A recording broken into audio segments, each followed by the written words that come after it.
So this came out about 3 hours ago, and I was a bit hesitant to cover it because it's just a message board post, and that to me isn't really too credible. But the person who posts this seems to have some kind of credibility. It's not somebody who I know personally, but we have mutual friends, and I guess the dude may have something to it. So I figure I'll do a quick video on it. We have some Dragon Ball Super Manga Chapter 74 spoilers, a summary of events that will happen. Again, I want to treat this as only being a rumor, but we're going to know in probably the next 48 hours, whether or not this is true.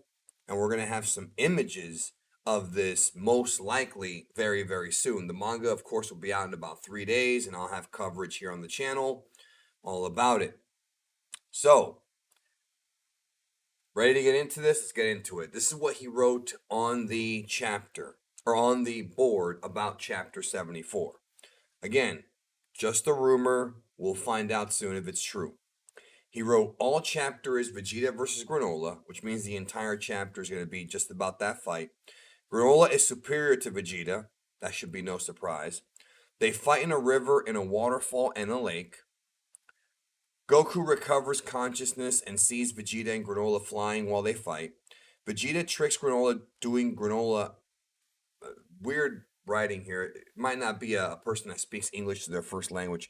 Vegeta tricks Granolah. Doing Granolah destroys part of the city ruins unintentionally. Okay, so he tricks Granolah into destroying the city ruins. So I guess they're fighting in the city ruins of the cereal people. Granolah becomes furious and kicks Vegeta's stomach. Vegeta grabs Granolah's leg and tries to break it. That's what I like. I like these hardcore and rough Dragon Ball fights. I dig that. Granolah hits Vegeta's stomach again with his hand. Vegeta tries to stop him, grabbing his arm, but Granolah breaks Vegeta's armor with his fingers. Now that totally seems like something that's very plausible when it comes to all this, because Granolah's been using his fingers a lot lately, especially with the ability to have pinpoint accuracy.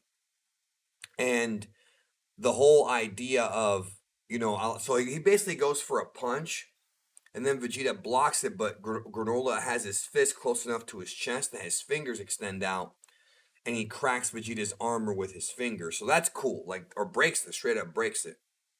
Vegeta bleeds from his mouth. Granola's hit damages him a lot. So again, like we've talked about before, especially with the Moro arc, unlike the Dragon Ball Super anime, where the TV standards have changed throughout the years, for the manga, Toyotaro can do whatever he wants as far as blood, which is why we saw, maybe not whatever he wants, but it's a lot more loose, which is why we saw Moro in that one chapter annihilate everybody and gore Goku through his chest, because the manga gives him the opportunity to do stuff like that. And here we have bloody mouth Vegeta. So if this is true, which it seems like it probably is, I'm not gonna say 100%. That to me seems like it makes sense, and I like that. I like that, the fact that we're seeing that kind of violence in the manga. Vegeta starts transforming. Granolah moves away because he feels Vegeta's dangerous. A big fire column surrounds Vegeta. Vegeta has a new transformation related with God of Destruction power. So the God of Destruction Vegeta transformation seems to be a very real thing that he somehow learned, thanks to Beerus, how to transform and tap into a new form, alternate route to Ultra Instinct, that seems to be made of pure Hakai energy. Now, whether or not this is like what Topo did in Tournament of Power, that remains to be seen. But it just goes to show that, once again, the Saiyans always come up with some kind of form to represent the power they're able to tap into. And of course, it's easier on the eyes. I'm sure Vegeta fans are going nuts right now with this. If this is real, Vegeta fans are going to go nuts this chapter. His hair is dark. He has no eyebrows like SS3. His eyes are like Ultra Instinct transformation with white and black. I guess he means like a grayish white and black. He has a muscular body, but not much as Dai Nidankai, which is like that's basically what he did, Vegeta's grade 2 form, back from Dragon Ball Z, the one he used against Second Form Cell. And flames are around his body, which I'm guessing the flames are really like Hakai energy. And I'm guessing that's the cliffhanger of the chapter, Vegeta's new form. Now, we don't know anything about this form. Obviously, we're going to speculate. Obviously, at some point, I will do a transformation guide on it if we get more information on it. But it seems like it's something Vegeta learned how to do. Somehow mutate Super Saiyan or Super Saiyan Blue into Hakai energy. And I'm very curious to see if this is going to have like a purple aura. Because the most art depictions of what God of Destruction Vegeta is going to look like, most artists have chosen to go with a purple aura. So I wonder if Toyotaro and the group over there at Shueisha, if they're gonna actually go with the purple aura, and then we'll actually have purple-haired Super Saiyan. If that's the case, man, they have ran through every color it seems, right? Like I think what are we missing? Orange, and we kind of saw orange with Super 17. That wasn't really a Super Saiyan form, but it was orange and spiky. So I mean, we've run through a lot of colors, throughout the years for Super Saiyan forms.